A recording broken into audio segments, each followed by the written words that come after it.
Hi friends, welcome to YouTube channel ANR knowledge factory. కొంచెం videos అనేవి బాగా డిలే అయినాయి, కొంచెం మీ వర్క్స్లో బిజీగా ఉండడంతో ఇప్పటి నుంచి రెగ్యులర్గా వీడియోస్ పెట్టాలనుకుంటున్నాము. చాలా నిరీక్షణ తర్వాత మనం పెద్ద ప్రాజెక్ట్ హ్యాండ్ ఓవర్ చేయడం జరిగింది. ఇక్కడ నియర్ బై హైట్నర్ ఏరియాలో G+5 S+5 అపార్ట్మెంట్ అనేది రీసెంట్గా మనము టేక్ ఓవర్ చేసుకున్నాము. ఇప్పుడు ఫుటింగ్ వర్క్ జరుగుతుంది. ఫుటింగ్ వర్క్ అనేది ఏ విధంగా చేస్తాము, దాని ఎగ్జిబిషన్ ఏంది, దాని ప్రాసెస్ ఏంది అనేది ఈ వీడియోలో మీకు పూర్తిగా ఎక్స్ప్లెయిన్ చేయడానికి ట్రై చేస్తాము. మొత్తం రైట్ రౌండ్ మొత్తం ఒకలాగా అయితే ఈ సైట్ ఒకలాగా మనకి, ఎందుకంటే ఇక్కడ ఉన్న సైట్ కండిషన్ మొత్తం రైట్ రౌండ్ హౌసెస్ తో ఉన్నది. మనకి ఎక్కడ మెటీరియల్ డంప్ చేసుకోవాలన్నా, మట్టి డంప్ చేసుకోవాలన్నా ప్లేస్ లేదు. సో మేము ఇక్కడ ఏం ప్లాన్ ఎగ్జిక్యూట్ చేసామంటే, ఇది ఒక విధంగా ఛాలెంజింగ్ అనుకోవాలి. ఇక్కడ ఏం చేసామంటే, మీరు చూస్తున్నారు కదా, మనకి వచ్చేసి రోడ్డు ఈస్ట్ ఫేస్. సో ఈ ఫుటింగ్స్ మాత్రమే మనం ఎక్స్కవేషన్ ఫుటింగ్స్ తీసాము. ఇది వదిలిపెట్టాము. ఎందుకు వదిలిపెట్టామంటే, ఈ ఫుటింగ్స్ లో వచ్చిన మట్టి మొత్తం ఇక్కడ డంప్ చేసి ఇక్కడ ఫుటింగ్స్ కి క్లియరెన్స్ ఇచ్చుకుంటున్నాము.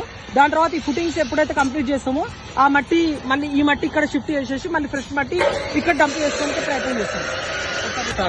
మీకు ఇంతకుముందు డ్రాయింగ్ లో ఎక్స్ప్లెయిన్ చేసినట్టుగానే ఆన్ సైట్ లో కండిషన్ చూడండి.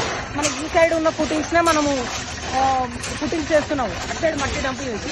సో ఎప్పుడైతే మనము ఫుటింగ్స్ కంప్లీట్ చేసుకుంటామో అదే మట్టి ఇక్కడ మళ్ళీ డంప్ చేసేసి మళ్ళీ అక్కడ ఫ్రెష్ స్టార్ట్ చేస్తాం ఎక్స్కవేషన్ అనేది.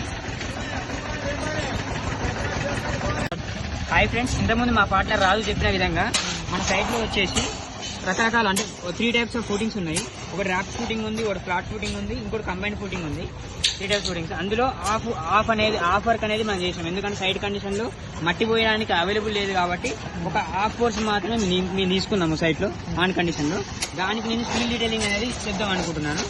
దాంట్లో వచ్చేసి మనకు C1, C2, C3 3 రకాల కాలమ్స్ అనేది ఉన్నాయి. అవి ఒక్కొక్కటి 9 ఇంచ్ బై 21 ఇంచెస్ అనేది 4 కాలమ్స్ ఉన్నాయి, 9 ఇంచ్ బై 24 ఇంచ్ అనేది 6 కాలమ్స్ ఉన్నాయి, 12 ఇంచ్ బై 24 ఇంచ్ అనేది 8 కాలమ్స్ ఉన్నాయి. అందులో దాని స్టీల్ డీటెయిలింగ్ అనేది నేను డైరెక్ట్ లైవ్ లో ఇద్దాం అనుకుంటాను ఫ్రెండ్స్. డైరెక్ట్ మన లైవ్ లో కాలమ్స్ చూపించుకుంటూ మీకు ఎక్కడెక్కడ ఏం వాడుతున్నాము, స్పేసింగ్ ఎంత ఇచ్చాము, ఏ రాడు. ఇంతకుముందు చెప్పినట్టు మనం ప్లాన్ లో చూసాం కదా, రాఫ్ట్ ఫుటింగ్ అని చెప్పేసి, కంబైన్ ఫుటింగ్స్ అని చెప్పేసి. ఇప్పుడు మనం ఆన్ సైట్ కి వచ్చాం ఫ్రెండ్స్. ఆన్ సైట్ లో మనకి ఏమైందంటే లిఫ్ట్ ఏరియా దగ్గర 4 కాలమ్స్ ఒక దగ్గర వచ్చినాయి. ఇంకోటి సాయిల్ కండిషన్ ని బేస్ చేసుకొని రాఫ్ట్ ఫుటింగ్ అనేది మనం క్రియేట్ చేసాము. ఆ రాఫ్ట్ ఫౌండేషన్ అనేది ఒకసారి చూడండి మీరు వీడియోలో. దీని డబుల్ మ్యాట్ వస్తుంది ఫ్రెండ్స్. ఏమైందంటే కిందంగా బాటమ్ మ్యాట్ వస్తుంది, దానిపైన 2 feet డిస్టెన్స్ టాప్ మ్యాట్ వస్తుంది. 4 ఫుటింగ్ ని కలుపుకొని 4 కాలమ్స్ ని కలుపుకొని డబుల్ మ్యాట్ వస్తుంది. నేను చెప్పినట్టు కదా, ఇప్పుడు సైట్ కి వచ్చాం ఫ్రెండ్స్. సైట్ లో ర్యాఫ్ట్ ఫుటింగ్ అనేది ఉంది కదా, ఇక్కడ మనకు వచ్చేసి ర్యాఫ్ట్ ఫుటింగ్ కి bottom mat and top mat అని చెప్పేసి తీసుకున్నాము. మన సైట్ లో చూడండి 4 కాలాలు అంటే లిఫ్ట్ కాలమ్స్ 4 కాలాలను ఒకే దగ్గర వేయడం వల్ల దీన్ని ర్యాఫ్ట్ ఫౌండేషన్ గా మనం తీసుకున్నాము.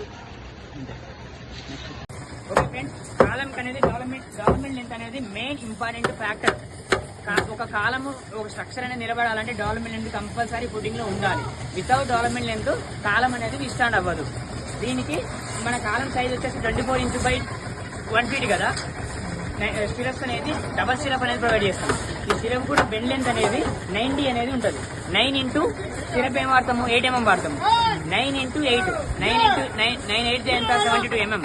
72 mm అంటే నియర్లీ 3 ఇంచ్. 3 ఇంచ్ బెండ్ అనేది చూడండి.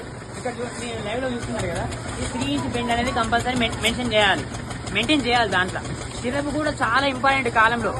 ఈ స్టిరప్ కూడా ఈ కాలంకి స్ట్రెంత్ అనేది అంటే ప్రతి బార్ ని ఒక అలైన్మెంట్ లో ఉంచుతారు స్టిరప్ అనేది.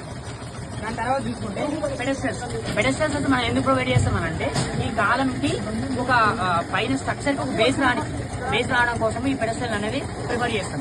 ఈ పెడెస్టల్ మనకు యాజ్ పర్ డ్రాయింగ్ ప్రకారం పెడెస్టల్ వచ్చేసి ఫుటింగ్ నుంచి 2 feet హైట్ ఇచ్చారు. డిజైన్ ప్రకారం 2 feet ప్రొవైడ్ చేశాం. యాజ్ పర్ స్ట్రక్చరల్ డిజైన్ ప్రకారం మనకు M25 రేషియో ఇవ్వడానికి కాంక్రీట్ ఇవ్వడం జరిగింది. M25 అంటే ఏంటంటే M25 రేషియో 1:1:2 అంటే 1 part of cement and 1 part of fine aggregate and 2 parts of coarse aggregate. ఈ కోర్స్ అగ్రిగేట్ ఏంటంటే 20 mm కంకర మేడం. ఇంకోటి ఫైన్ అగ్రిగేట్ అంటే మనకు శాండ్ సిమెంట్ వస్తుంది. అది 1 part ఆఫ్ వాడాలి, అది 1 part ఆఫ్ వాడాలి. అది మన సిమెంట్ కూడా మనం 53 grade వాడాలండి. మనం M25 గ్రేడ్ మిక్స్ ప్రపోజల్ని మిల్లర్లో వేసి స్టిచ్ చేసిన తర్వాత 3-4 times బాగా స్టిచ్ అయిన తర్వాత మనం తీసుకొచ్చి మన ఫుటింగ్లో పోసుకుంటామండి. పోసుకున్న తర్వాత మనకు ఫుటింగ్ డెప్త్ వచ్చి 2 feet. 1 feet లేయర్ అయిన తర్వాత లైబ్రేటరీ యూజ్ చేస్తామంటే మన మిక్సింగ్ అనేది ప్రాపర్గా రావడానికి అలా ఎయిర్ వైడ్స్ కూడా రాకుండా క్రాక్స్ రాకుండా ఉపయోగపడుతుంది. దీనికి మనం వైబ్రేటర్ వాడతాం. ఫ్రెండ్స్, ఈరోజు వీడియో అయితే పుట్టింగ్స్ కాస్టింగ్ అనేది ఏ విధంగా జరిగింది అనేది మన ఫ్రెండ్స్ అందరూ నేను డీటెయిల్గా ఎక్స్ప్లెయిన్ చేస్తామని అనుకుంటున్నాము. ఇంకా రేపటి నుంచి ఇంకా మంచి కంటెంట్తో కన్స్ట్రక్షన్ రిలేటెడ్గా వీడియోస్ చేస్తాము. మీరు మమ్మల్ని ఆదరిస్తారని మనస్ఫూర్తిగా కోరుకుంటున్నాము. ఇలానే మీరు మా ఛానల్ని ఎంకరేజ్ చేయండి. ఇప్పటి నుంచి వీడియోస్ అనేవి రెగ్యులర్గా పోస్ట్ చేయడానికి మా వంతు మేము కృషి చేస్తాము. సో మీరు చేయాల్సింది ఒకటే, please do like, comment, share and subscribe to ANR knowledge factory. మీకేమైనా కన్స్ట్రక్షన్ రిలేటెడ్ డౌట్స్ ఏమైనా ఉంటే కామెంట్ సెక్షన్లో పిన్ చేయండి. We will see it. Bye.